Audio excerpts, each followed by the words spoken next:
बिस्मिल्लाहिर्रहमानिर्रहीम। Story with के में आज मैं आपकी मुलाकात करवाऊंगा एक यंग एंटरप्रेन्योर से जिन्होंने बहुत कम अरसे में अपना मकाम हासिल किया और आज वो एक बहुत अच्छी कंसल्टेंसी फ़र्म चला रही हैं, ख़ुद भी बिज़नेस कर रही हैं, उसके साथ साथ बच्चों को ट्रेनिंग्स भी करवा रही हैं, कोर्सेज़ भी ऑफ़र कर रही हैं और ई कॉमर्स के अंदर अपना एक मुकाम हासिल कर चुकी हैं और बड़ी तेज़ी से इन्होंने अपने आप को इस कॉम्पिटिटिव मार्केट के अंदर इन्होंने इस पूरे लैंडस्केप में अपने आप को मनवाया। आइए मैं आज आपकी मुलाकात करवाता हूँ मिस हुमा इलियास से।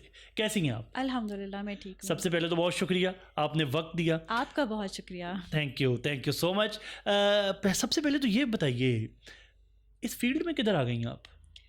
देखिए, पाथवे जो है ना वो अल्लाह ताला ने एक आपका डिज़ाइन किया होता है। तो मुझे नहीं पता था कि मैं कभी भी बिज़नेस स्टार्ट कर सकती हूँ, क्योंकि मेरी फैमिली के अंदर बिज़नेस मेरे अब्बा ने कुछ टाइम के लिए किया था, बट दूर दराज तक कोई भी फीमेल एंटरप्रेन्योर नहीं है। So I am the first one. और इसके लिए तो फिर बड़ी बहादुरी चाहिए, क्योंकि अगर फैमिली बैकग्राउंड में बिजनेस नहीं है तो वो तो बंदे को फिर एक्स्ट्रा ऑर्डिनरी बहादुर हो तो वो स्टेप लेता है, क्योंकि बंदा स्टेप लेने लगे तो दाएं बाएं के लोग ही उसको लिमिट करना शुरू कर देते हैं। ऐसा ही है, जब मैं इस फील्ड के अंदर आ रही थी तो मुझे मेरे आसपास के लोगों ने कहा, फैमिली को एक्सक्लूड करके, कि ये बहुत सैचुरेटेड नीश है, बहुत और लोग इस अमेज़ोन के बिज़नेस के अंदर हैं, तो मुश्किल हो जाएगा आपका यहाँ पे सर्वाइव करना। तो वो मैंने एक मोटिवेशन के तौर पे बात ली क्रिटिसिज्म को, और मैंने स्टार्ट किया। मैंने कहा नहीं, I can prove my self. तो यहाँ पे ज़ाहिर है मुश्किलात आती हैं, लेकिन आप अकेले कुछ नहीं कर सकते। आपके अगर फैमिली सपोर्टिव है, आपके आसपास के लोग आपको थोड़ी सी सपोर्ट करते हैं, तो उससे आपका जो सफ़र है वो जल्दी हो जाता है। ये जॉब भी की या बिजनेस से कैरियर शुरू की? नहीं, मेरा तकरीबन 4 मुख्तलिफ जगह पे एक्सपीरियंस था जॉब का। और मज़े की बात यह है कि मैंने कहीं भी टिक के काम नहीं किया। जस्ट 10 मंथ्स का एक ड्यूरेशन होता था, जिसके अंदर मुझे ये आइडेंटिफाई हो जाता था इस दैट। ये 10 का फिगर कोई खास नहीं, ये पता नहीं। ये जब मैं अब इवेल्युएट करती हूँ तो मुझे पता लगता है अच्छा हर एजेंसी में मैंने 10 मंथ्स में काम किया, बट जो मेरी लास्ट एजेंसी थी वहाँ मैंने तकरीबन 2 साल काम किया था।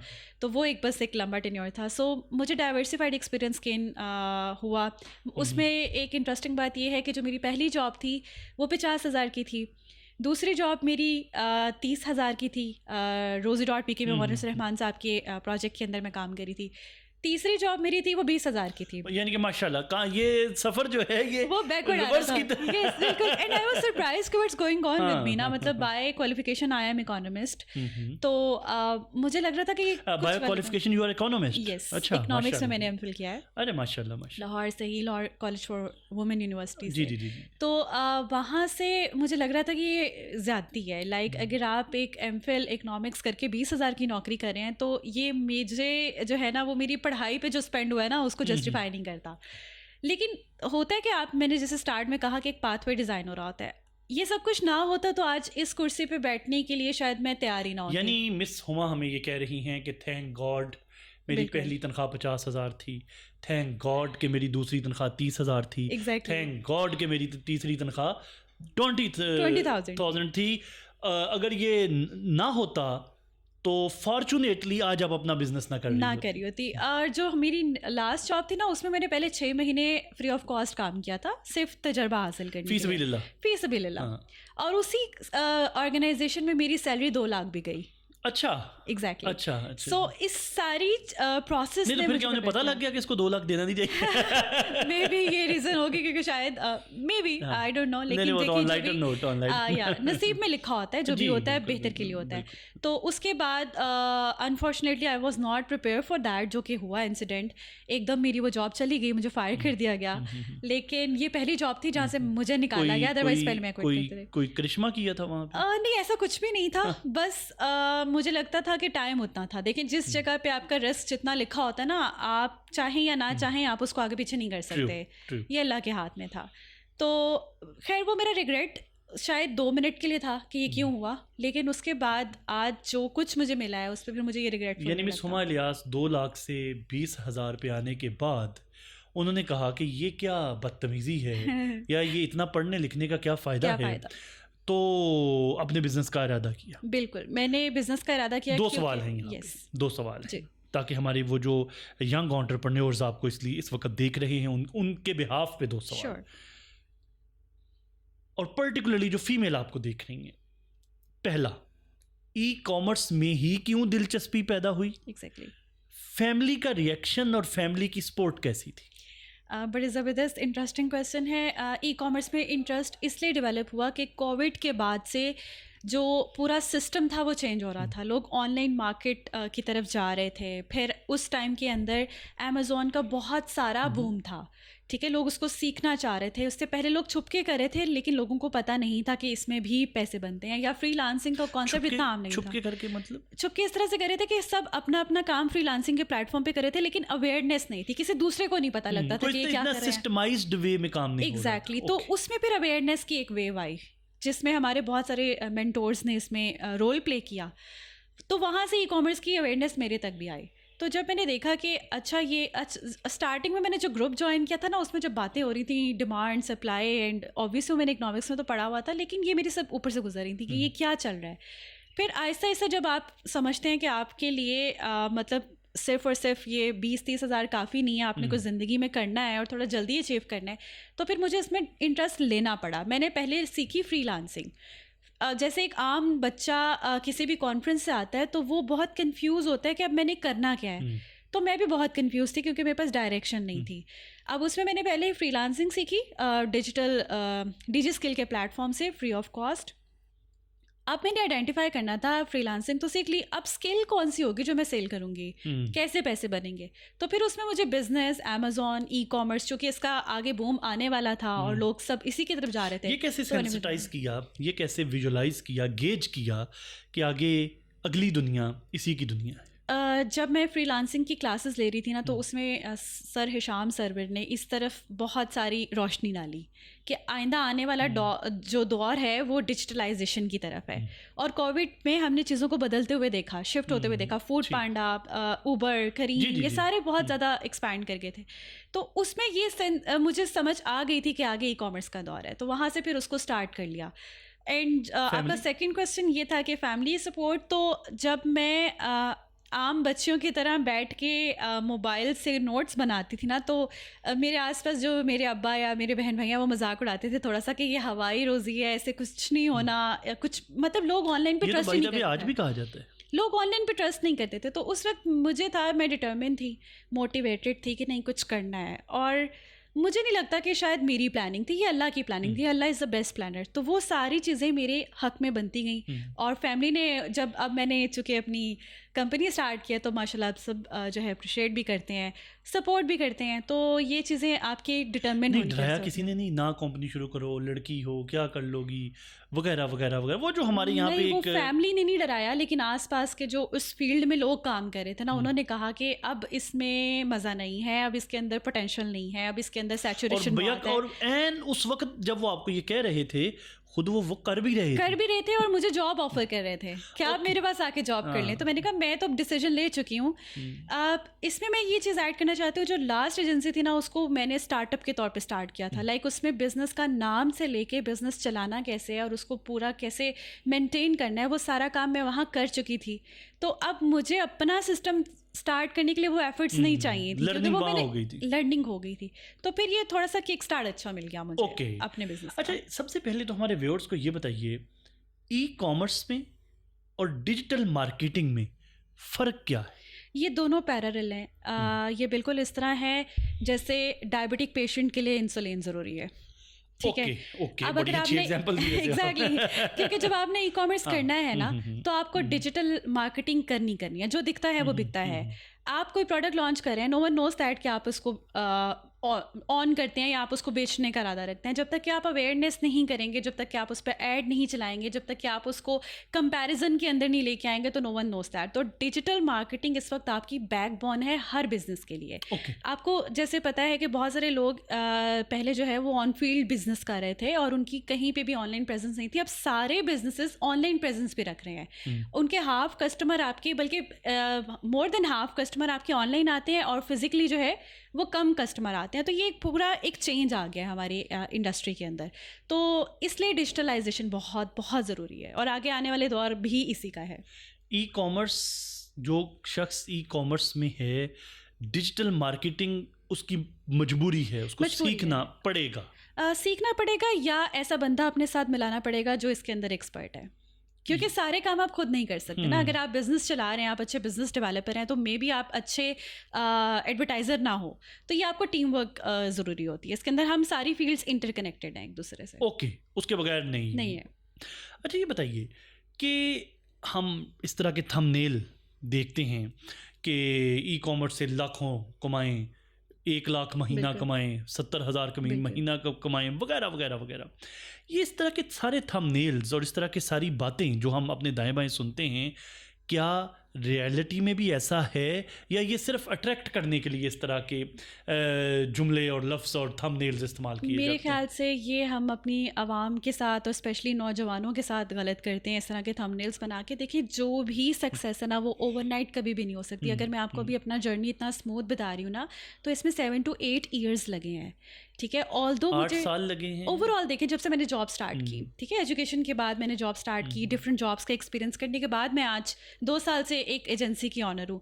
तो ये पूरा 7 से 8 साल का सफ़र है जिसने मुझे शेप किया है, ठीक है। अगर अब मेरा कोई थंबनेल ऐसा लग जाएगा कि आप अमेज़न से इतने पैसे कमा सकते हैं, तो मुझे लगता है वो एफर्ट्स आप नहीं बताते, वो आप पेन्स नहीं बताते, वो एक्सपीरियंसेस और बहुत सारे आपको फेलियर्स का सामना होता है, देन सक्सेस मिलती है।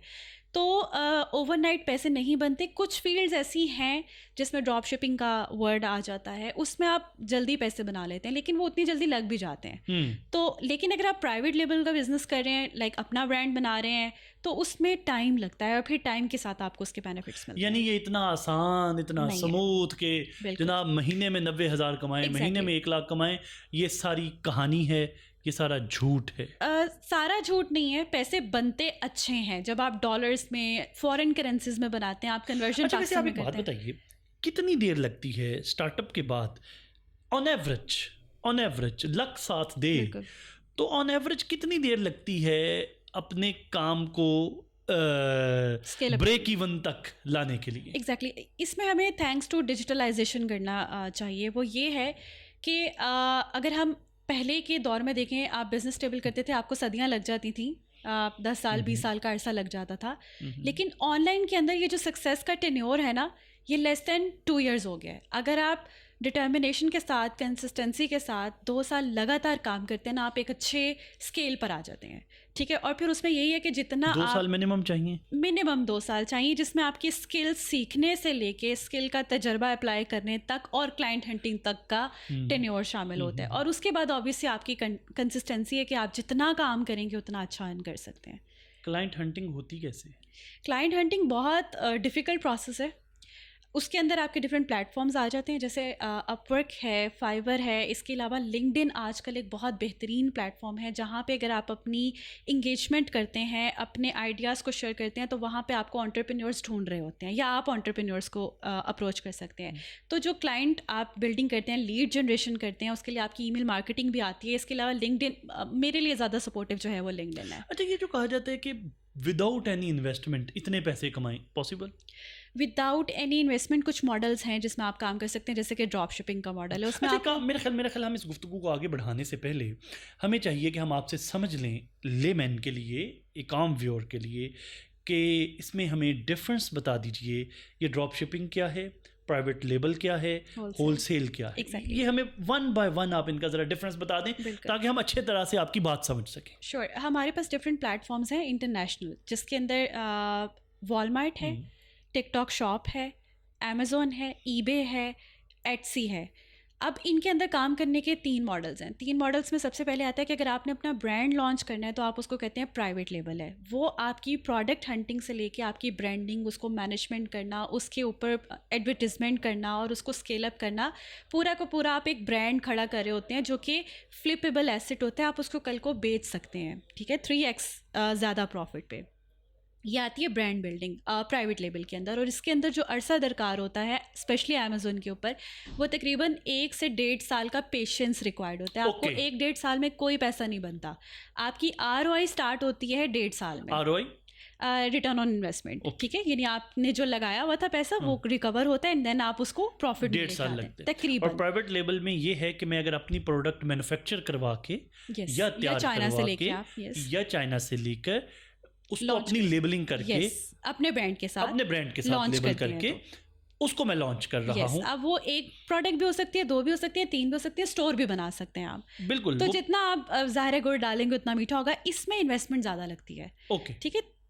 तकरीबन $35,000 आपके पास होना चाहिए। वो आप लमसम सारा नहीं लगा देते, आपकी इन्वेंट्री के अंदर वो ज़्यादा लगता है। ठीक है। अगर आप चाइना से ले रहे हैं तो आपको 3 माह की इन्वेंट्री उठानी पड़ती है, और अगर आप यूके में जा रहे हैं तो तकरीबन $15,000 पाउंड्स होने चाहिए आपके पास प्राइवेट। और अगर आप पाकिस्तान के अंदर रह के कुछ कर रहे हैं, इंडिया के अंदर रह के पाकिस्तान के अंदर अमेज़न बेसिकली ऑपरेशनल नहीं है ना, आपको फिर भी अपना बाहर से अकाउंट खुलवाना पड़ेगा और फिर आप उसके ऊपर बेच सकते हैं। प्रोडक्ट की मैन्युफैक्चरिंग ऑब्वियसली आप सोर्सिंग जहाँ से आप कर सकते हैं आप करें वर्ल्ड वाइड, उस पर कोई रिस्ट्रिक्शन नहीं है। इवन जो आपने हमें $35,000 बताया, 15,000 पाउंड बताया, ये अमेज़ॉन को देना पड़ता है?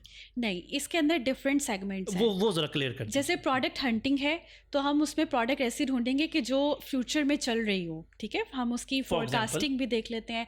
एग्जांपल के तौर पे देखिए, हम जैसे पेट सप्लाइज प्रोडक्ट के अंदर चले जाते हैं तो आजकल कैट कॉलर्स वगैरह हैं, आप उसको देख सकते हैं। तो बहुत सारी नीशेज़ है ना, एक बड़ी नीश है, फिर माइक्रो नीशेज़ आ जाती हैं।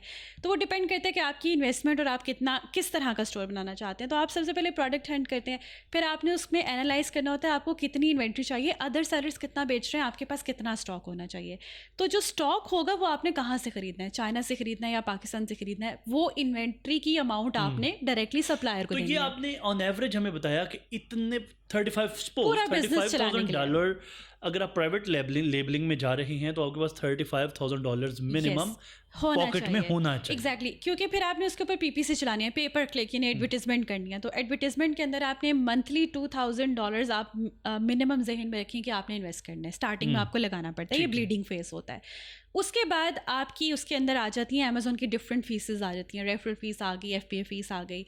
तो ये सारा कुछ करने के बाद अब हमारे पास जो $35,000 है ना, उसमें आपके पास जब पीछे इन्वेस्टमेंट होनी चाहिए कि अगर आपकी प्रोडक्ट अच्छी हिट निकल जाती है तो आप अगले 2 महीने की इन्वेंट्री खरीद सकें। ठीक है।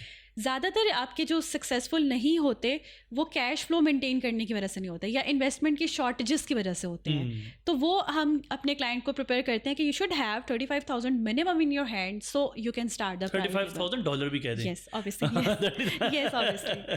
What is drop shipping? Drop shipping में बेसिकली ये होता है कि आपने कोई भी अमाउंट नहीं लगानी। आपने देखा कि एक प्लेटफॉर्म पे एक चीज़ सस्ती मिल रही है, दूसरे प्लेटफॉर्म पे वो महंगी बिक रही है।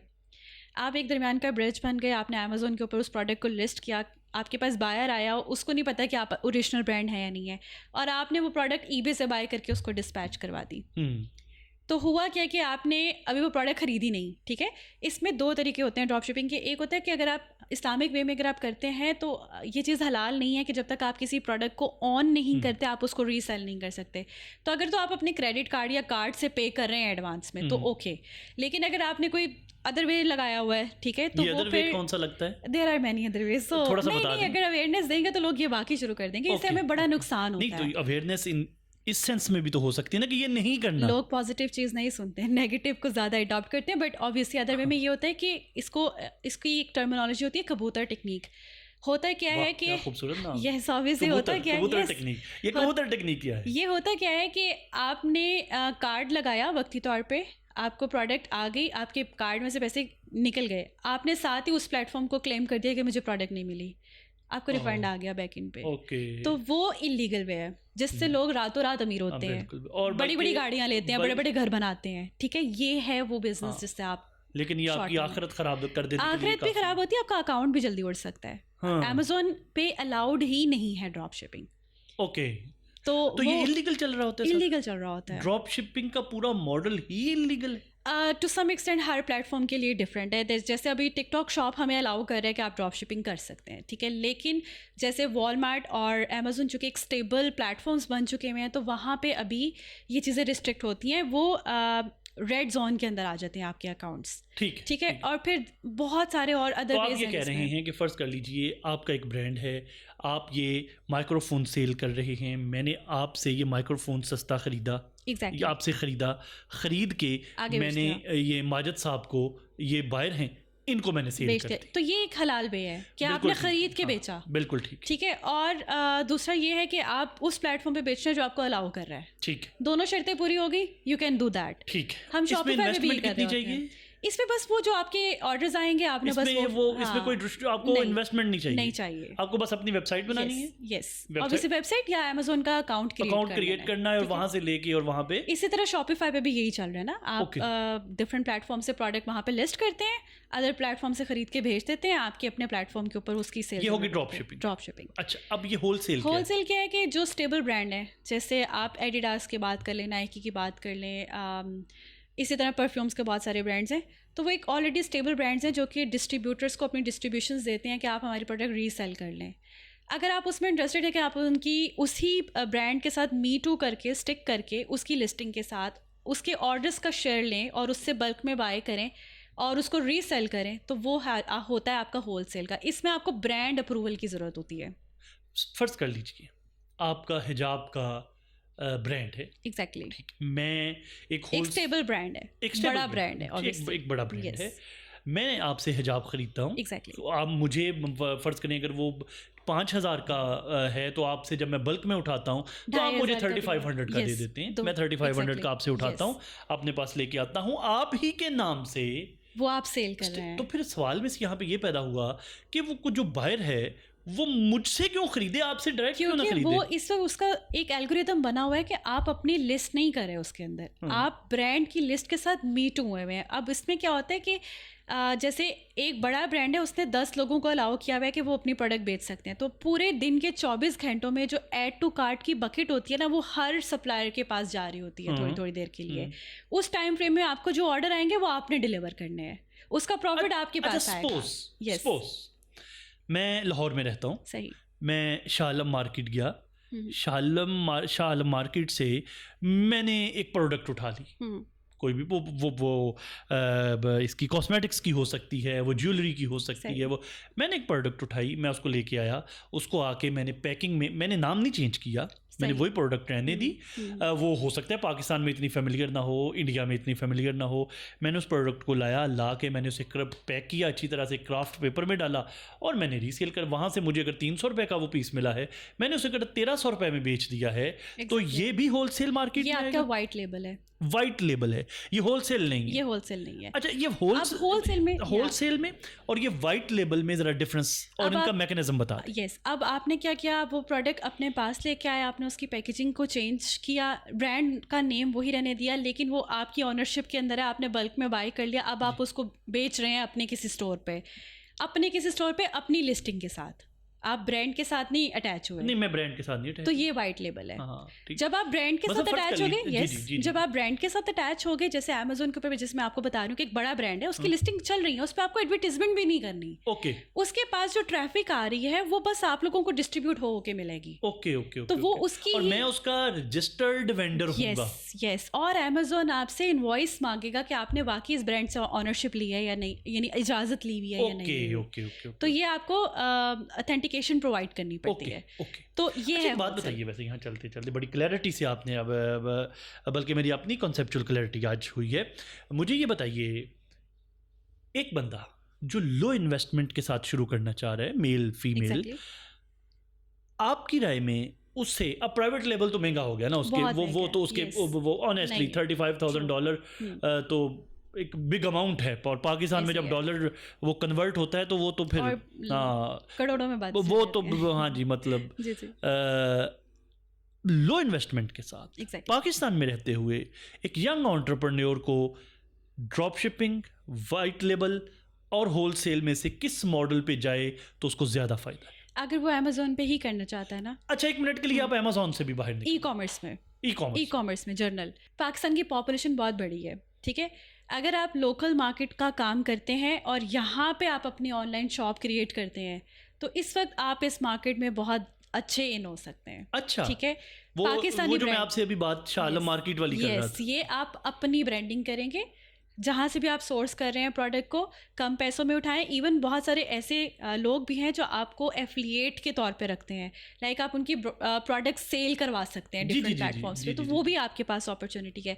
लेकिन इस वक्त अगर आप कम पैसों से स्टार्ट करना चाहेंगे, पाकिस्तान की लोकल मार्केट एक गोल्डन है, जिसके अंदर आप कोई भी प्रोडक्ट लॉन्च करें, थोड़ा सा उसके अंदर गैप फाइंड आउट करके, थोड़ा सा वैल्यूएशन डाल के तो उसको सेल कर सकते हैं। इसके अलावा अगर आप इंटरनेशनल मार्केट में जाना चाहते हैं तो शॉपिफाई ही आप कर सकते हैं, ठीक है। शॉपिफाई के अंदर भी आपकी वेबसाइट बनती है अच्छा एक बात बताइए, दराज की तरह की। एक बात बताइए, यानी आप वाइट लेबल को पाकिस्तान में लो इन्वेस्टमेंट के साथ आप वाइट लेबल को रिकमेंड करेंगी यंग एंटरप्रेन्योर्स बिल्कुल, कुछ तो स्टार्ट करें, यानी स्टार्टअप के तौर पे, टेस्टिंग के तौर पे। इसके लिए कितनी इन्वेस्टमेंट चाहिए? इसके अंदर देखिए जितनी इन्वेंट्री आपने खरीदनी है और उसके बाद उस पर एडवर्टाइज कितना करना है। तो ये भी तो हो सकता है कि मैं 3 हिजाब आपसे खरीदूं शालम मार्केट से या किसी से 3 हिजाब खरीदूं, उनके डिफरेंट कलर्स के और डिफरेंट साइजेस वगैरह के, और उनके मैं वो इनलिस्ट कर दूं, ऑर्डर बिक गया तो फिर मुझे नजर आए कि यार इसमें तो पोटेंशियल है, exactly, टेस्टिंग तो करेंगे आप, हिट एंड ट्रायल है ना, हिट एंड ट्रायल, तो मैं वहां से जाऊं और खरीदता लाऊं, और ऐसे ही है, यही टेस्टिंग इसमें स्मार्ट है। और इसमें मार्केटिंग इंपॉर्टेंट है। वैसे मार्केटिंग के लिए बेहतरीन सोशल मीडिया प्लेटफॉर्म्स कौन से? प्रोडक्ट सर्विसेज, अगर आपने प्रोडक्ट बेचनी है ना अपनी, तो Instagram is a good market. वहाँ पे एक अच्छी सुलझी हुई ऑडियंस है जो इंटरेस्टेड होती है आपकी प्रोडक्ट के अंदर। साथ में आपको ऑब्वियसली टिकटॉक के ऊपर अवेयरनेस करनी पड़ती है ब्रांड में। वहाँ आपको बायर अच्छा नहीं मिलेगा, लेकिन आपकी अवेयरनेस अच्छी हो जाएगी, ब्रांडिंग हो जाएगी। And third market obviously Facebook. लोग ज़्यादातर अभी भी फेसबुक पे अपना टाइम स्पेंड करते हैं, तो ये तीनों प्लेटफॉर्म्स आपको प्रायोरिटाइज करने पड़ेंगे कि सबसे पहले इंस्टाग्राम, देन आपका TikTok shop and Facebook market. 2 चीज़ें आपकी गुफ्तगू से समझ आएंगी, हैवी इन्वेस्टमेंट और डेफिनेटली फॉलोइंग हैवी प्रॉफिट, वो प्राइवेट लेबल भी। पाकिस्तान में रहते हुए लो इन्वेस्टमेंट के साथ वाइट लेबल बेहतर, वाइट लेबल कर सकते हैं ऑब्वियसली आप, और फिर ऑब्वियसली हलाल वे में ड्रॉप शिपिंग भी कर सकते हैं। हलाल वे में ड्रॉप शिपिंग, यानी अगर आप ऑनलाइन, जैसे आप दराज से ये देख रहे हैं कि चीज़ सस्ती मिल रही है, ठीक है, दराज पे अक्सर चीज़ सस्ती मिलती है, और आपने इंस्टाग्राम पे वो लगा दी है, दराज से खरीद के आप इंस्टाग्राम के ऑडियंस को इजीली बेच सकते हैं, comes under the drop shipping, but you have to buy that। अच्छा मुझे ये बात बताइए, प्रॉफिट ज़्यादा ड्रॉप शिपिंग में है as compared to private label? Yes, देखिए जो ड्रॉप शिपिंग में आप प्रोडक्ट लगा रहे हैं ना, उसमें आपने पहले ही अपना प्रॉफिट रखा हुआ है और क्लाइंट आपको एडवांस में प्रॉफिट दे रहा है। और दूसरी बात ये कि वो ब्रांड ऑलरेडी एस्टेब्लिश्ड है। यस, ठीक है, तो वो आपको पहले ही प्रॉफिट आपकी जेब में आ ही रहा है। उसके अंदर नुकसान ये है कि अगर आप पकड़े जाते हैं अमेजोन के हाथ से, तो फिर आपके जितने भी आपने कमाया होगा वो रिजर्व में रखेंगे, वो जब तक आप उसको प्रूफ नहीं दे सकेंगे आपकी अमाउंट रिलीज नहीं होगी। तो ये बहुत रिस्की भी है। रिस्की मॉडल है ये काफ़ी, और शॉर्ट टर्म है। ठीक है, अच्छा एक बात बताइए, कंपेटिटिव मार्केट है, आपकी चूँकि एजेंसी है, आप बहुत से लोग आपको हायर करते हैं अपनी प्रोडक्ट को बूस्ट करवाने के लिए, मार्केटिंग के लिए, पोजीशनिंग के लिए, जहाँ हर वक्त डिस्काउंट की ऑफर्स चल रही हैं और उसके अलावा free shipping, free delivery, discount, blah blah blah. मेरा ख्याल में अगर कोई भी ऑनलाइन वेबसाइट खोलूँ ना कोई चीज़ परचेज़ करने के लिए 30 से लेकर 70% डिस्काउंट तो लगा हुआ है। Exactly. फिर कैसे इससे कैसे निपटते हैं? ये क्या टैक्टिक्स होते हैं? अच्छा, जो पाकिस्तान का मैकेनिज्म है ना, वो चेंज है, ठीक है। पाकिस्तान में जो आपको डिस्काउंट्स मिलते हैं वो वैसे डिस्काउंट्स नहीं होते, वो प्रोडक्ट की प्राइस को फ्लक्चुएट कर लेते हैं। ठीक है, पहले और होती है, बाद में और दिखा के तो उस पर आपके डिस्काउंट अप टू इतने लगा देते हैं। बट जो अमेजोन के ऊपर या अदर प्लेटफॉर्म्स हैं लाइक वॉलमार्ट, उसके ऊपर रियली डिस्काउंट है। क्यों? क्योंकि उनकी एक पॉलिसी है। उनकी पॉलिसी ये है कि आपने जो लास्ट 30 डेज के अंदर एक प्राइस सेट की हुई थी, उससे एटलीस्ट 20% नीचे बेचना है आपने। तो वो क्लाइंट्स को, जो बायर्स होते हैं, उनको वाकई डिस्काउंट मिलता है। उसमें आप अपनी प्राइसेस को बहुत फ्लक्चुएट नहीं कर सकते।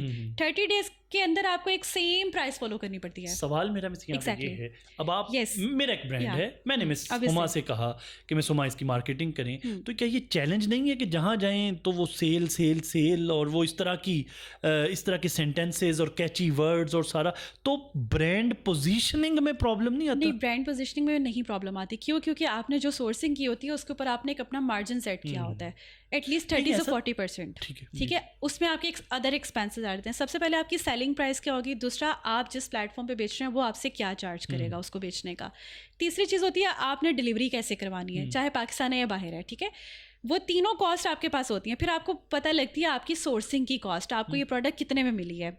ये सारे अखराजात माइनस करने के बाद अभी आप इसमें से PPC माइनस नहीं कर सकते, यानी पेपर क्लिक। वो आपकी जो होती है फ्लैक्सिबल कॉस्ट होती है, वेरिएशनल कॉस्ट होती है। तो यहाँ आपको पता होता है कि मेरा 40% या 50% का मार्जिन है, अब उस मार्जिन को देखते हुए आप देख सकते हैं कि मैं अपना मार्जिन सेल्स के अंदर कितना ड्रॉप करके मार्केट कैप्चर कर सकता हूँ। क्वांटिटी ज़्यादा बेचेंगे, मिनिमम मुनाफा होगा, लेकिन हो जाएगा। कंज्यूमर को सेल का लफ्ज़ अच्छा लगता है, बहुत अट्रैक्ट करता है। सेल्स से लोग ज़्यादा इंस्पायर होते हैं। ये एक हमारी जैसे ब्लेस्ड फ्राइडे, इसके अलावा आपकी हेलोवीन्स वगैरह आते रहते हैं, क्रिसमस, तो इसमें लोग बहुत सारी बाइंग करते हैं और इसके ऊपर इसीलिए तो डिस्काउंट्स लगते हैं कि लोग जो हैं वो अट्रैक्ट होते हैं। अच्छा, एक बात बताइए, समटाइम्स ये भी देखने में आया है, फर्स्ट करें शर्ट्स हैं, बॉयज़ शर्ट्स एग्जैक्टली, या फीमेल शर्ट्स हैं, 3 का पेयर है और कीमत इंतहाई अनबिलीवेबल। बंदा कहता है यार मैं मार्केट में जाता हूँ तो इतने में तो एक शर्ट नहीं आती, तो इसने 3 शर्ट्स लगाई हुई हैं। क्या इस सूरत में quality of the product compromise हो रही होती है? ऑब्वियसली, डेफिनेटली हो रही होती है। देखिए, आपकी एक प्रोडक्ट अगर एक्सपेंसिव बिकती है और लोग उसको ख़रीदते हैं और वही 3 का पेयर मिल रहा है और उस प्राइस में मिल रहा है, तो ये अनबिलीवेबल होता है। उस पर क्वालिटी ऑब्वियसली हो रही होती है आपकी। इसमें आप कंज्यूमर को क्या एडवाइस करेंगे? कंज्यूमर को देखिए, हमारे पास 2 टाइप ऑफ कंज्यूमर होते हैं। एक ये होते हैं कि जो सिर्फ प्राइस और डिस्काउंट से होते हैं, अट्रैक्ट होते हैं, तो वो कहते हैं ओके चलें ठीक है, ख़राब आ भी गई तो 1-2 दफ़ा यूज़ करेंगे, पहन लेंगे। कुछ होते हैं ब्रांड कॉन्शियस, वो कहते हैं हम महंगा खरीदेंगे, प्रीमियम खरीदेंगे। तो वो ये आपकी दोनों कंज्यूमर्स हर तरह के पास। लेकिन ये बात तय है कि अगर अनबिलीवेबल किस्म का डिस्काउंट लगा हुआ है, पेयरिंग में चीज़ आपको मिल रही है, डिस्काउंट है, और उसके बाद आप मार्केट में जाओ तो महंगे, तो इसका मतलब definitely quality compromised. Exactly, quality compromise होती है। लेकिन इंटरनेशनल प्लेटफॉर्म की खूबसूरती क्या है, वो ये है कि जो customer is always right. Customer 30 days से 60 डेज तक वो प्रोडक्ट यूज़ करके भी रिटर्न कर सकता है और वो रिव्यू भी दे सकता है। ओके, तो यहाँ पे जो सेलर्स होते हैं वो क्वालिटी वाला काम थोड़ा कम ही करते हैं, ठीक है। और इस तरह की बहुत सारी डील्स इस तरह की नहीं लगती जो आप करें। अब पाकिस्तानी मार्केट में सब कुछ होता है, मैं पाकिस्तानी मार्केट में सब कुछ होता है, उसमें फिर क्वालिटी पे लोग नहीं देखते। लाइक सेलर के लिए कोई चेक एंड बैलेंस ही नहीं है, कौन देखेगा, ठीक है। उनके रिव्यूज़ उड़ा दिए जाएंगे, उनको रिव्यू करने का हक ही नहीं होता। तो लेकिन ऑनलाइन सिस्टम के अंदर मेरा मशवरा ये है कि जब हम कोई भी चीज़ बाय करते हैं ना, उसकी वेबसाइट देखें, ऑथेंट है, उसके ऊपर आपको वेबसाइट ओपन करने से आइडिया हो जाता है। फिर उसके आप फेसबुक पेज देखें, उसके ऊपर आप देखें कि जो रिव्यूज़ आए हुए हैं वो कितने ड्यूरेशन से आए हुए हैं, ठीक है। कहीं 2022 का एक रिव्यू तो नहीं लगाया हुआ, वो फेक भी हो सकता है, ठीक है। VVRO करवाया होगा, यानी वेरी वेरी रियल ऑर्डर, उसमें आपने बैकएंड पे वापस कर दिए होंगे पैसे और उससे कहा होगा मुझे पॉजिटिव रिव्यू दे दो। और अगर तो फ्रीक्वेंटली आ रहे हैं तो ये आपको एक इशारा मिल रहा है कि ये अच्छा सेलर है, ये एक ओरिजिनल ब्रांड है जो कि बेच रहा है प्रोडक्ट को, तो आपको रिव्यू स्टडी करने पड़ते हैं। मैं आपका कंपेटिटर हूँ, एग्जैक्टली, तो मैं अपने ज़रा 4-5 बच्चे लगा के मैं कहता हूँ यार इसके ज़रा नेगेटिव कमेंट्स तो करो ना इसकी प्रोडक्ट के ऊपर। वो लाइव भी होंगे, वो करंट भी होंगे, मैं आपका कंपेटिटर भी हूँ, मैं नेगेटिव कमेंटिंग भी वहाँ कर रहा हूँगा, तो ऐसे चैलेंज से फिर कैसे निपटा जाए? अच्छा, ये मैं दोनों तरफ से पूछ रहा हूँ, कंज्यूमर पर्सपेक्टिव से भी पूछ रहा हूँ और एंटरप्रेन्योर के लिए ये चैलेंज कितना बड़ा है, और आप जैसी एजेंसीज जो लोगों को बिजनेस प्रमोट करते हैं, आपके लिए भी ये तीनों डायमेंशंस में इस चैलेंज से फिर कैसे निपटा? मैं आपको इसको एक्सप्लेन करती हूँ। देखिए, इस वक्त जो मेरी स्पेशलाइजेशन है ना, वो अमेजोन और इंटरनेशनल प्लेटफॉर्म की है, तो मैं पहले आपको वो एक बता देती हूँ, फिर हम इसको पाकिस्तानी पर्सपेक्टिव में बात कर लेंगे। जब आपको कोई कंपेटिटर इस तरह का नेगेटिव कमेंट डालता है तो आप अमेज़ॉन की कस्टमर सपोर्ट का दरवाज़ा खटखटाएंगे, यानी सेलर सपोर्ट का। आप उनको वो एविडेंसेस देंगे कि हमारे कस्टमर ये वाले पॉजिटिव रिव्यूज़ करते आए हैं, लेकिन अब बैक टू बैक मुझे ये आ रहे हैं, जबकि हमारी क्वालिटी अश्योरेंस के अकॉर्डिंग हमारी प्रोडक्ट वही है, हमारा मैन्युफैक्चरर सप्लायर चेंज नहीं हुआ। आप एविडेंसेस के साथ, और आप उसको कह सकते हैं कि मेरा सामान आपके फुलफिलमेंट सेंटर में पड़ा है, you can check my quality from there. तो वो सपोर्ट टीम उसको आइडेंटिफाई कर लेती है और फिर अपने बिहाफ पे रिमूव करवा देती है, जबकि अमेज़ॉन के ऊपर नेगेटिव रिव्यूज़ बहुत मुश्किल से रिमूव होते हैं अनटिल अनलेस आप तो फिर नुकसान तो पहुंचाते हैं। होता है, और ये होता है। देखिए, ये इस तरह की चीज़ हर बिजनेस के अंदर हमें फेस करनी पड़ती है। नहीं, इस चक्कर में कंज्यूमर तो जब बायर जो है वो तो कंफ्यूज हो गया। अब उसके लिए हमारा तो शेक कर गया। Yes, obviously. देखिए, यहाँ पे अब जो सेलर होगा ना, उसकी अब स्ट्रेटेजी क्या होगी कि वो इसको काउंटरफिट करने के लिए अब पॉजिटिव रिव्यूज बिल्ड करना शुरू करेगा। इसके अलावा कोई हल नहीं है, इसके अलावा कोई हल नहीं है, ताकि वो जो पॉजिटिव रिव्यूज है वो ऊपर नजर आए। ये तो आपने अमेज़ॉन की बात करी, ये तो फिर बेचारा वो प्रोडक्ट ना बेचे बैठ के या अपने बिजनेस की स्ट्रेटजीज पे काम ना करे बैठ के, वो तो सिर्फ उसकी एनर्जीज तो इन नेगेटिव कमेंट्स को काउंटर करने में लग गई ना। एग्जैक्टली, ऐसा ही है। लेकिन इंटरनेशनल प्लेटफॉर्म के अंदर ये हरकतें थोड़ी सी कम होती हैं, पढ़े लिखे वाली हरकतें होती हैं वहाँ पे, ठीक है। पाकिस्तानी मार्केट वो ये होती है पढ़ी लिखी वाली हरकतें कि आपने 1-2 अगर फेक करवा दी हैं तो आप उसको VVRO के थ्रू थोड़ा पॉजिटिव ले जाओ, ऊपर ले जाओ, और फिर आप ज़ाहिर सपोर्ट सिस्टम से रब्ता कर सकते हैं, तो वो आपको हेल्प। लेकिन अगर मैं वाइट लेबल कर रहा हूँ, वाइट लेवल में हर सीन में इसी तरह है। उसके अंदर दो तरह के फुलफिलमेंट होते हैं ना। एक अमेजोन खुद डिलीवरी करवाता है आपका माल अमेजोन के सेंटर में। वाइट लेबल शालम मार्केट से उठाई प्रोडक्ट, अच्छा, पाकिस्तानी बेच दी, अपनी वेबसाइट पे रख के बेच दी। मेरा दोस्त है माजिद, उसने देखा कि यार ये क्या, ये तो बड़ा फ्लोरिश कर रहा है, ये तो नहीं, ऐसे तो नहीं होना चाहिए। वो अपने ही दोस्तों को कह के ये मुख्तलिफ आईडीज बंदे, जो हमारे यहाँ पे होता है अमूमी तौर पे, तो वो फेक कमेंट्स करवाने शुरू कर देते हैं। पाकिस्तान के अंदर आप देखिए, जो भी आप अपनी वेबसाइट रन कर रहे होंगे ना, उसकी ऑनरशिप 100% आपके हाथ में होती है। एक बंदा वाइट लेबल कर रहा है, क्या एडवाइस करेंगे? नीश सेंट्रिक रहे, दुकान खोल ले जिसके ऊपर ज्वेलरी भी है, जिसके अंदर गारमेंट्स भी है, जिसके अंदर अंडर गारमेंट्स भी है, जिसके अंदर कॉस्मेटिक्स भी है, ये सारी दुकान खोल ले, या नीश स्पेसिफिक रहे तो फ़ायदा है? जब आप स्टार्ट करेंगे तो आप नीश स्पेसिफिक ही रहेंगे, क्योंकि आपने फायदा किसमें है एज ए मार्केट? मैं आपको ये बताने लगी हूँ कि देखिए, जो अगर आप स्टार्ट कर रहे हैं ना नीश के ऊपर, तो वो नीश वाला जो बिजनेस होता है वो भी एक्सपैंडेबल होता है, ठीक है। अगर आपकी इसमें अच्छे प्रॉफिट बन रहे हैं, हाँ, बिजनेस शुरू ही प्रॉफिट के लिए किया जाता है, तो अगर आपके उसके अंदर अच्छे प्रॉफिट बन रहे हैं तो आपका एक ब्रांड होगा कि जैसे आप कह लें कि मुसरत मिसबा का ब्रांड है, वो ब्यूटी प्रोडक्ट्स बना रहा है, वो अंडर गारमेंट्स या गारमेंट्स की तरफ ही चला गया, तो लोग उस पर ज़्यादा ट्रस्ट करते हैं कि ये इसकी स्पेशलाइजेशन है। यानी मिस हुमा रिकमेंड कर रही हैं कि नीश सेंट्रिक होना चाहिए, ठीक है। और अगर आप कह रहे हैं कि नहीं जर्नल है, ओके, तो फिर वो प्लेटफॉर्म लोग यूज़ करेंगे ना, ज़्यादा दराज से खरीद लेंगे, तो उसको पता है अच्छा हर चीज़ आपको इजीली मिलती है, और फिर वो पता ही नहीं लगेगा कि आप बेसिकली किसके अंदर स्पेशलाइज्ड हैं। तो मेरे ख्याल से ये मेरा अपना पॉइंट ऑफ व्यू है, लोग इससे एतराज़ भी कर सकते हैं कि नीश स्पेसिफिक होना चाहिए, और उसमें आपको फ़ायदा भी ज़्यादा है। अगर आप किसी कस्टमर की प्रॉब्लम को समझ के कोई चीज़ इंट्रोड्यूस करवा रहे हैं, तो वो जल्दी आपकी ब्रांडिंग में हेल्प आउट करती है। ये गैप एनालिसिस कैसे होता है? गैप एनालिसिस के लिए बहुत डीप एनालिसिस करना पड़ता है, और आप इस चीज़ को काफ़ी अच्छे से अंडरस्टैंड कर सकते हैं कि आपने नेगेटिव रिव्यूज़ पढ़ने होते हैं लोगों के, क्या चीज़ वो फेस कर रहे हैं, फिर आपने ये देखना होता है कंज्यूमर के पर्सपेक्टिव में कि इसका पेन पॉइंट क्या है, ठीक है, और जो वो नेगेटिविटी वो फेस कर रहा है उसको हम कैसे इम्प्रूव कर सकते हैं। इम्प्रूव करने के बाद अब आप उसकी एक नया सैम्पल क्रिएट कर रहे हैं, और वो मार्केट के अंदर टेस्टिंग करवाते हैं, ठीक है। टेस्टिंग करने के बाद आपको उसके अच्छे फीडबैक से या बुरे फीडबैक से आइडिया हो जाता है कि आपका जो तजर्बा था वो कितना सक्सेसफुल है। तो इस तरह से आपको मतलब कोई वैल्यूएशन के साथ, ये बड़ी इंपॉर्टेंट बात आपने की कि नेगेटिव कमेंट्स में क्या चीज़ बार बार डिस्कस हो रही है, और वही आपकी स्ट्रेंथ बन सकती है। ट्रू, यही चीज़ है, आपको एनालिसिस करना पड़ता है। अच्छा, मुझे बात बताइए, फर्स्ट कर लीजिए एक बंदा ऑनलाइन कॉस्मेटिक्स का कर रहा है, प्राइवेट लेवल की बात कर रहा हूँ, लो इन्वेस्टमेंट के साथ। अच्छा, मैं कोशिश ज़्यादातर इस वजह से इस पे कर रहा हूँ कि हम यंग एंटरप्रेन्योर्स को बेसिकली एजुकेट कर सकें जिनके पास हैवी इन्वेस्टमेंट्स नहीं हैं।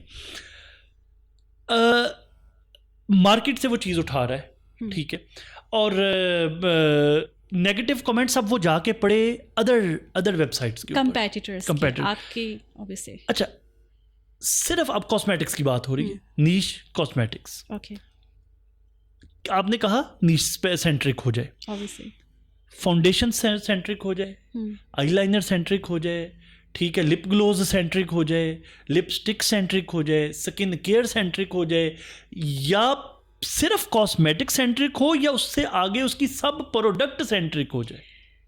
यहाँ पे जो फ़ायदा मिलेगा ना वो सब नीश के अंदर स्पेसिफिक, सब नीश के अंदर, ठीक है। अब जैसे कोई फाउंडेशन निकाल रहा है तो वो कह रहा है कि मेरे पास रेंज ऑफ फाउंडेशंस है, okay, people trust more on it कि अच्छा ठीक है ये हर चीज़। अब क्या है, उसकी वो स्पेशलाइजेशन बन रही है, आहिस्ता आहिस्ता फिर वो उसको एक्सपैंड करता जाए, और हर छोटा ब्रांड पहले छोटा ही होता है ना, वो एक प्रोडक्ट 2 प्रोडक्ट से स्टार्ट करता है, ट्रस्ट मिलता है तो वो एक्सपेंड होता है। तो इसी तरह से आपकी ये अप्रोच इस पे अप्लाई होती है, ठीक है। आप सब नीश जो है, सब प्रोडक्ट नीश जो है उसको प्रेफर करूँगी अपने मार्केटिंग के। जैसे आप लाइशा कॉस्मेटिक्स की बात करें, अली सवाती, बहुत सारे लोग उनको जानते हैं, उन्होंने लैशेस से स्टार्ट किया था, सिर्फ ओनली लैशेस, और उनके पास 19 काइंड्स ऑफ लैशेस हैं जो कि एशियन फेस को सामने रखते हुए डिज़ाइन की गई हैं। वो उनकी वैल्यू एडिशन थी, ठीक है। अब वैल्यू एडिशन के साथ उन्होंने वो 19 रेंजेस निकाली हैं। अब उसके बाद अब वो क्या कर रहे हैं, ये जो आपके ब्लश स्टिक्स हैं, लेंसेज हैं, आईवेयर्स हैं, वो उसकी तरफ, लेकिन शुरू उन्होंने लैशेस से किया। ओके, तो ये एक रियल एग्जांपल है पाकिस्तान के अंदर। ये बताइए miss Huma, don't you see कि आइंदा आने वाले दिनों में ये फिजिकल बिजनेसेस बिल्कुल ख़त्म हो जाएंगे, या अभी इनको ख़त्म होते होते टाइम लगेगा? फिजिकल बिजनेस कभी भी ख़त्म नहीं होगा, कभी नहीं ख़त्म होगा। नो, ये आपका शेयर बेसिस पे आ सकता है 50-50%, लेकिन ऑब्वियसली बहुत सारे लोग अभी भी ऐसे हैं जो ओल्ड थॉट्स रखते हैं कि हम चीज़ आंखों से देखेंगे, हाथ से छुएंगे, फील करेंगे और फिर उसको खरीदेंगे। तो ये चीज़ कभी भी ख़त्म नहीं हो सकती। वैसे जेन जी जो है वो तो ये मेरे हमारे जो मुस्तफ़ा साहब हैं, हमारे एग्जीक्यूटिव डायरेक्टर हैं, इन्होंने मुझे पिछली दफ़ा सख्ती से मना किया था कि ये तुम हर पॉडकास्ट में ना जेन जी लेके बैठ जाते हो। मुझे चूँकि मुझे यूँ लगता है कि आज की दुनिया और आने वाली दुनिया जेन जी की दुनिया है, तो उनसे छुप के मैं ये सवाल आपसे पूछ रहा हूँ कि जेन जी जो है वो तो ऑनलाइन प्रोडक्ट की तरफ नहीं जाते, या उनके लिए वो तो कंफर्टेबल ऑनलाइन बाइंग के अंदर नहीं? देखिए, ऑनलाइन बाइंग के अंदर भी सोच समझ के बाइंग करनी पड़ती है, ठीक है। अगर मैं जेन जी का मजाज पूछ रहा हूँ, वो ये देखिए, ऑब्वियसली हमारे पास अब सारी जेनजीज तो नहीं है ना, हमारे पास तो पॉपुलेशन नहीं, मैं फोर्सी पता क्या कर रहा हूँ, मैं फोर्सी ये कर रहा हूँ, और जैसे मैं पिछले दिनों एक बड़ी मजेदार लाइन पढ़ी कि हम वो वाहद जनरेशन है जिनकी अम्मियों के सोशल मीडिया पे अकाउंट नहीं, ठीक है, आगे नहीं ये कह सकते, सही, अगले बच्चे नहीं ये कह सकते। तो मुझे यूँ लगता है कि हम जो जेन जी से ज़रा पिछली जनरेशन है, जब तक हम हयात हैं तब तक हम फिजिकल चीज़ों को कर सकते हैं ऑब्वियसली, लेकिन आहिस्ता जब आने वाले दिनों में ये सारा ऑनलाइन पे शिफ्ट हो जाएगा। चांसेस तो हैं, लेकिन देखिए अगेन वही बात होती है कि जो 1960 से ब्रांड चल रहा है, जिसने इतने आउटलेट्स खोलनी है, शॉपिंग मॉल्स चल रहे हैं, लोगों की एक्टिविटी ही यही है। सर तब कोविड भी नहीं आया था, तब जेन जी भी नहीं थे, तब आर्टिफिशियल इंटेलिजेंस भी नहीं था। Exactly true. ये पिछले एक डेकेड के अंदर दुनिया इस तेजी से बदली है कि सोचने के सारे पैरामीटर्स चेंज हो गए। एग्जैक्टली अगर आप यहाँ पे एग्जांपल लेना, अभी जैसे टीमू की हम बात करें तो टीमू ने कितनी एक्सटेंसिव मार्केट करके पाकिस्तान के अंदर भी अपने वो कर लिए हैं, तो ये आहिस्ता आहिस्ता ऑनलाइन की तरफ ही का इशारा है ही। अच्छा मिस हुमा, आज 2024 में अगर हम बात करें एक एनालिसिस, कितने परसेंट बिजनेस फिजिकल हो रहा है और कितने परसेंट ऑनलाइन हो रहा है? इस वक्त जो रेशो पाकिस्तान में चल रही है वो 60% फिजिकल बिजनेस है और वो शिफ्ट हो रहे हैं 40% जो है आपकी ऑनलाइन है। ऑनलाइन जो आपके नए ब्रांड्स बन रहे हैं वो स्टार्ट ही ऑनलाइन कर रहे हैं, लेकिन स्टिल अगर आप अभी शार्क टैंक पाकिस्तान देखें तो 4 एपिसोड्स के अंदर मैंने अभी तक जो मैं उसके ऊपर रिव्यू करती हूँ, तो उसमें मैंने ये देखा कि लोग अभी भी फिजिकल आउटलेट्स की तरफ जाना चाहते हैं, ठीक है, फिजिकल आउटलेट्स मॉल्स के अंदर बनाना चाहते हैं। अच्छा सर, इसके साथ एक और बात भी तो जुड़ी हुई मुझे याद आई कि अब जो बंदा प्राइवेट लेबल करता है, ड्रॉप शिपिंग करता है, वाइट लेबल करता है, होलसेल करता है, कहीं ना कहीं चूँकि आप तो हर वक्त कंज्यूमर्स को डील कर रहे हैं, एग्जैक्टली उनके बैक ऑफ माइंड ये होता नहीं कि यार ये कहीं फिजिकल भी हैं कि सारी हवा में कहानी चल रही है। अच्छा, जैसे अगर अपनी बात करूँ ना, मैं कोई ऑनलाइन चीज़ मुझे बहुत पसंद आ रही हो और थोड़ी सी एक्सपेंसिव हो, आप अपनी बात ना ही करें,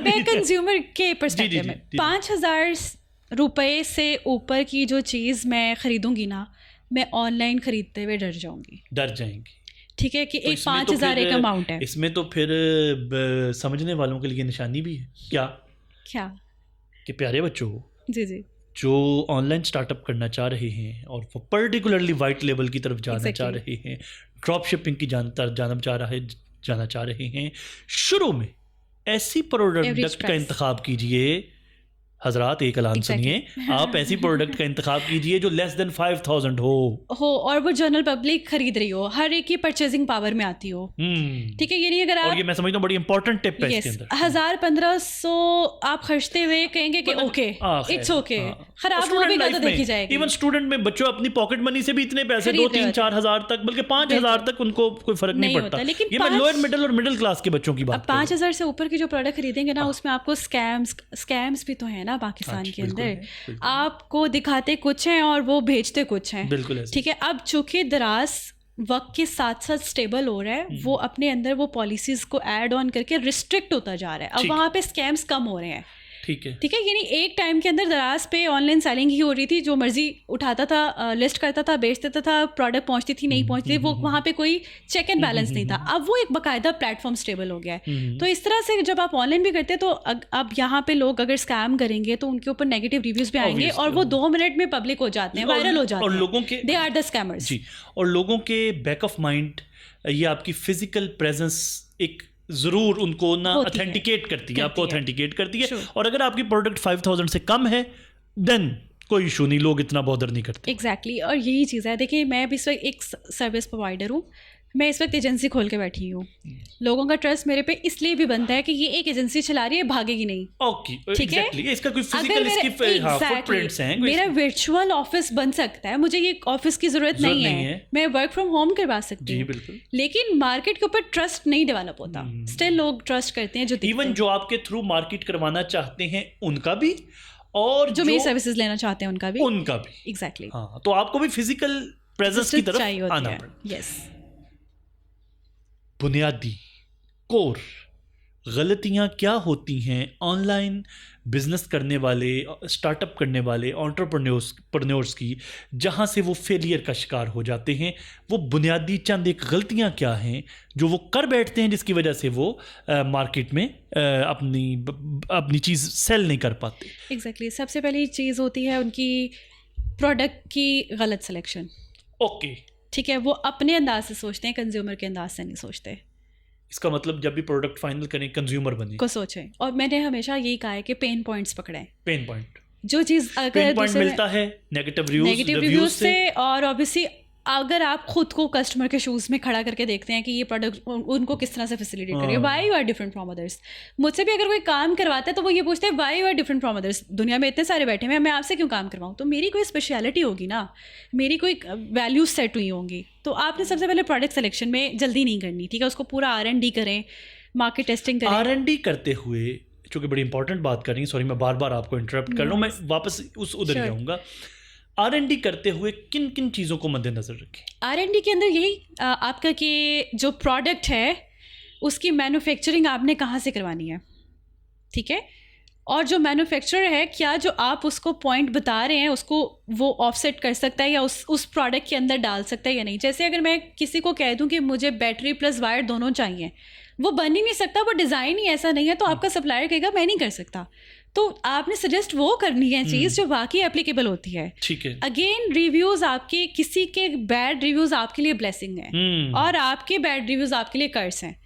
तो रिव्यूज़ को स्टडी करें, फिर उसकी टेस्टिंग कर लें, और उसके बाद आप जो सबसे ज़्यादा मार खाते हैं एडवर्टीजमेंट पे खाते हैं। आपको लगता है आप खुद ऐड चला लेंगे, ठीक है, आप खुद टारगेटिंग कर लेंगे, या आप बहुत नहीं मेरी बात सुने, मुझे तो ये लगेगा कि मैं सुमा लियास आप अपना बिजनेस चलाने के लिए ना मुझे कह रही है नहीं तुमसे कहाँ होगा। नहीं, मैं आपको इसका एक्सप्लेन करती हूँ। मैं एक्सप्लेन इसलिए करती हूँ कि जब आप खुद ऐड चलाएंगे तो आप चला लेंगे। मैं पता क्या सोचूंगा, ये छोटी सी, ये यंग सी, ये बड़ी एनर्जेटिक सी, ये हुमा अगर चला सकती है तो व्हाई नॉट मी।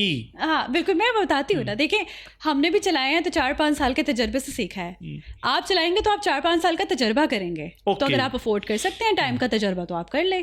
और अगर आप चाहते हैं कि धमकी दे रही हैं मैं बता रही हूँ, ठीक है। सो उसमें ये होता है कि अगर आप किसी ऐसे बंदे से जो वाकई लोकल मार्केट, अगर आप मेरे पास आएंगे, मैं कहूँगी मैं लोकल मार्केट को शायद अच्छा ट्रेड नहीं कर सकती, मेरा इंटरनेशनल एक्सपोजर ज़्यादा है, मेरी एक्सपर्टीज उसके अंदर है। आप किसी लोकल मार्केट वाले के पास जाएंगे, उसको पता होगा, अच्छा उसने टेस्टिंग की होगी, उसने किसी और की रन की होगी, उसको पता होगा टारगेटिंग कैसे करनी है। अच्छा, और फिर इसके अलावा तीसरी चीज़, हम ना बहुत ज़्यादा कंजूसी करते हैं एडवर्टीजमेंट के ऊपर। हम कहते हैं नहीं करनी चाहिए। देखिए, स्टार्टिंग के अंदर ही तो आपने अवेयरनेस करनी है, आपने लोगों को बताना है कि आप कुछ हैं, वरना क्यों आपको कोई जानेगा। उसके लिए लगता है पैसा, उसके लिए आपको PPC चलानी पड़ती है, उसके अंदर आपको गिव अवेज करने पड़ते हैं, उसके अंदर आपको डिस्काउंट्स देने पड़ते हैं। तो फिर कहीं जाके अब टीमू क्या कर रहा है, हर किसी को तो डिस्काउंट दे रहा है, आपको एक स्पिन बार दे देता है, आप 100 जो है वो 1 लाख तक के कूपन्स एंजॉय कर सकते हैं। तो वो आपको अट्रैक्ट कर रहा है, अपना कस्टमर बना रहा है, डाटा आपके पास आ गया, अब आप उस कस्टमर को अपनी मर्जी से चला सकते हैं, ठीक है। आप उसको बहुत जगहों से तो आप एडवाइस ये कर रही हैं कि आप चाहे किसी भी कैटेगरी में, जब मैं कैटेगरी का लफ्ज़ इस्तेमाल करता हूँ तो प्राइवेट लेवल से लेकर वाइट लेवल तक बेहतर है कि आप मार्केटिंग के लिए किसी एक्सपर्ट लें, और दूसरा आपके पास जितनी आपकी इन्वेस्टमेंट है उसका 40% मार्केटिंग के लिए साइड पे कर दें। ठीक है, 40% आपके पास मार्केटिंग के लिए होना चाहिए और 60% प्रोडक्ट बाइंग के लिए। ऑब्वियसली ये आपके बाकी एक्सपेंसेस वगैरह। चलते चलते अभी मैं वो फेलियर की वजूहात पे आऊँगा। मैंने मार्केट से चीज़ उठाई, हिजाब उठाए, ठीक, उठा के मैंने उसको मैंने उठाया ही नहीं। अच्छा चलें एक और तरह, ठीक है, मैंने उठाया ही नहीं, मैं गया, मैंने आप वहाँ से तस्वीरें ली और इधर उधर पिंटरेस्ट से और इधर उधर से उठा के मैंने तस्वीरें लेके और अपनी वेबसाइट पे लगा के तो मैं बैठा हुआ हूँ और मैं टका नहीं खर्च कर रहा, और मैं सारे पैसे वो जितने मेरे पास है मैं मार्केटिंग पे खर्च कर रहा हूँ। मुझे ऑर्डर आ गया तो मैं जाऊँ वहाँ से चीज़ उठा के तो भेज दूँ, ये ज़्यादा अक्लमंदी नहीं है? ये देखें, ये भी काइंड ऑफ ड्रॉप शिपिंग है ना। आपने बेशक आप ऑनलाइन नहीं उठा रहे, लेकिन आपके पास वेंडर पीछे है, मुझे पता है, वो आपको 1-2 यूनिट दे सकता है, मुझे पता है कि तो पीछे शॉप है, मैं वहाँ से मुझे इधर से ऑर्डर आएगा। आप देखें बहुत सारी आपको ऑनलाइन वेबसाइट ऐसी नज़र आएंगी, मुझे नाम याद नहीं आ रहे, 1-2 अगर मैं उसको आते हैं तो मैं बताती हूँ। वो इसी तरह करते हैं कि चाइना की प्रोडक्ट्स को उन्होंने एडवर्टिजमेंट के तौर पे लगाया हुआ है, आप ऑर्डर प्लेस करेंगे उनके साथ तो वो आपको वो डिलीवर करवा देंगे, ठीक है, लेकिन वो एडवर्टाइजमेंट पे खर्च कर रहे हैं, एडवर्टाइजमेंट पे खर्च। एग्जैक्टली। फेलियर की वजूहात, बिजनेस फेलियर की वजूहात, जी यही 3 वजूहात हैं कि आपकी प्रोडक्ट अच्छी सेलेक्ट नहीं होती, दूसरा आपने अपनी इन्वेस्टमेंट पीपीसी के लिए नहीं रखी होती, एडवर्टिजमेंट के लिए, और तीसरी चीज़ ये होती है कि आपको इस वक्त ना इन्फ्लुएंस मार्केटिंग की ज़रूरत होती है, ठीक है, जो आपके इन्फ्लुएंसर्स हैं टिकटॉक के ऊपर, उनको आपको गिव अवेज करवाने पड़ते हैं ताकि आपकी ब्रांडिंग हो। तो ये 3 बातों का एक तो ख्याल भी रखिए, और अगर आप नहीं कर रखते तो ये आपके फेलियर का बायस बनते हैं पाकिस्तानी मार्केट के अंदर। और शॉर्टेज ऑफ कैपिटल, आपने जज्बात में आके बिजनेस स्टार्ट कर दिया लेकिन पीछे आपके पास पैसा नहीं है, तो फिर आपका एट द एंड बिजनेस बंद ही होगा, फिर आपको समझ नहीं आएगी आपने क्या करना है। प्राइवेट लेवल वाले को कितनी इन्वेस्टमेंट चाहिए पाकिस्तान के अंदर? मैं पाकिस्तान की बात कर, पाकिस्तान के अंदर पता नहीं क्यों, आई डोंट नो व्हाई, मुझे यूँ लगता है कि ये हाइब्रिड अप्रोच होनी चाहिए। मुझे यूँ लगता है कि आप शुरू प्राइवेट लेवल से करें, उसके बाद फिर आप अपनी मैन्युफैक्चरिंग की तरफ हल्का फुल्का बीच में आना शुरू कर दें, और जब आप स्टेबल हो जाएं तो फिर आप प्राइवेट लेवल को छोड़ के उसके ऊपर आ जाएं, सॉरी वाइट लेवल को छोड़ के प्राइवेट लेवल पे आ जाएं। अब मैं किस बच्चे के लिए ये बात कर रहा हूँ? मैं मिस ऐसे बच्चे के लिए बात कर रहा हूँ जिसके पास हैवी इन्वेस्टमेंट नहीं, जिसको घर से सपोर्ट नहीं, उसने अपनी पॉकेट मनी से कुछ करवा के कोई 1-2 लाख रुपया उसके पास पड़ा हुआ है, वहीं से उसने कहानी शुरू करनी है। तो क्या ये अप्रोच ज़्यादा ठीक नहीं कि वो प्राइवेट लेवल से शुरू करे, हाइब्रिड करता हुआ फिर उसको आगे की तरफ प्राइवेट लेवल से नहीं, ड्रॉप शिपिंग से शुरू करेगा, फिर वो प्राइवेट लेवल तक जाएगा। क्योंकि मैं वाइट लेवल को प्राइवेट लेवल में वो मिस प्रोनाउंस कर जाता हूं, वाइट लेवल से शुरू करे। बच्चे के लिए ये सजेस्ट करूंगी कि सबसे पहले अगर वो कुछ करना चाहता है ना अपना साइड का बिजनेस, हम यही कहते हैं साइड हसल होना चाहिए आपके पास, तो वो सबसे पहले एफिलिएट मार्केटिंग करे ताकि उसको पता लगे कि वो प्रोडक्ट बेच भी सकता है या नहीं, किसी दूसरे की प्रोडक्ट। जैसे चिल्टन पे हो रहा है, उनकी एफिलिएट मार्केटिंग चल रही है, वो कहते हैं आप प्रोडक्ट सिर्फ हमारी एडवर्टाइज़ करें, आपके पास नंबर ऑफ पीपल हैं जो आपको जानते हैं, आपने बस वहाँ पे हमारी प्रोडक्ट लगानी है, नीचे अपना लिंक लगाना है, लिंक पे क्लिक करके जो भी आएगा आपको रेफरल मिल जाएगा, जो भी आपकी सेल होगी उसमें 20% 30% जितना भी। तो पहले वो ये देखे कि वो बेच सकता है या नहीं। बेचना बहुत मुश्किल चीज़ है, अगर उसको लगता है कि येस इसमें वो कामयाब है तो obviously then go for the drop shipping. छोटी सी वेबसाइट बनाए, इधर उधर से प्रोडक्ट लगा ले, उसके ऊपर एडवर्टिजमेंट शुरू करे, उसको बेचे, वाइट लेबल की तरफ चला जाए, मैन्युफैक्चर प्रोडक्ट्स आ रही हैं, थोड़ी बहुत इन्वेंट्री उठाए, एंड अल्टीमेटली फिर उसका टारगेट यही होना चाहिए कि उसने प्राइवेट लेवल की तरफ। अच्छा मुझे ये बताइए कि जितनी सेलिंग वेबसाइट्स हैं, अमेज़ॉन है, दराज है, ये अपनी वेबसाइट पर डिस्प्ले से पहले उस प्रोडक्ट की क्वालिटी इंश्योर करते हैं या सिर्फ अपने कमीशन के चक्कर में प्रोडक्ट वहाँ पे डिस्प्ले दे देते हैं उसको? पहले फेयर कमेंट नहीं, पहले क्वालिटी चेक नहीं होती। दराज का देखिए मुझे इतना आइडिया नहीं है, टू बी वेरी ऑनेस्ट, जिस चीज़ का मुझे नहीं पता वो मैं आपको बताऊंगी। जी। लेकिन जो अमेज़ोन है उसके अंदर आपकी जब इन्वेंट्री अमेज़ोन चली गई या नहीं गई, आप FBM करें, यानी आपने खुद ही डिस्पैच करनी है। FBM फुलफिलमेंट बाय मैन्युफैक्चरर, या आप कह लें कि आपने खुद डिस्पैच करनी है प्रोडक्ट, आपने उसके फुलफिलमेंट सेंटर में नहीं भेजी। तो अमेज़ोन के प्लेटफॉर्म के ऊपर चूँकि रिव्यूज़ आ रहे हैं, बैड रिव्यूज़ आएंगे तो वो आपसे कहेगा कि आपकी लिस्टिंग के ऊपर बैक टू बैक रिव्यूज़ आ रहे हैं, इट मीन्स कि आप जो क्लेम कर रहे हैं वो आप बेच नहीं रहे हैं, आपकी लिस्टिंग रिमूव कर देगा, या वो आपको वार्न करेगा कि बैक एंड पे चेक करें। तो वहाँ क्वालिटी पे कॉम्प्रोमाइज़ नहीं होता। यही एक अच्छे यानी एक आप कह लें कि स्टेबल कंट्री की ये एक मैं आपको बात बता रही जी, जी, हूँ जी। कि वहाँ पे चेक एंड बैलेंस होगा। लेकिन दराज के ऊपर मुझे नहीं लगता, आई डोंट थिंक सो कि इसके ऊपर बिफोर सेलिंग इसकी कोई क्वालिटी चेक होती होगी। ओके, ठीक है। और ये बस कमीशन उनको चाहिए और वो प्रोडक्ट्स आप सेल List करें। हमारा एक बड़ा इंटरेस्टिंग सेगमेंट है, जी जी मैं एक स्टेटमेंट दूंगा, श्योर आप बताएंगे कि ये मिथ है कि फैक्ट है। सही स्टेटमेंट, मिथ और फैक्ट। नंबर 1, ई कॉमर्स सिर्फ वही लोग कर सकते हैं जो टेक्नोलॉजी में महारत रखते हैं। Fact fact. अमेजॉन सिर्फ लार्ज स्केल बिजनेस के लिए है। Fact fact. सेल्स को बढ़ाने का सबसे बेहतरीन तरीका डिस्काउंट्स ऑफर करना है। Myth myth.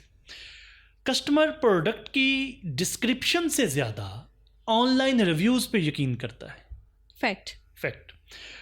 Last, e commerce business में शॉर्ट टर्म प्रॉफिट्स पे ज्यादा तवज्जो दी जाती है। Fact fact.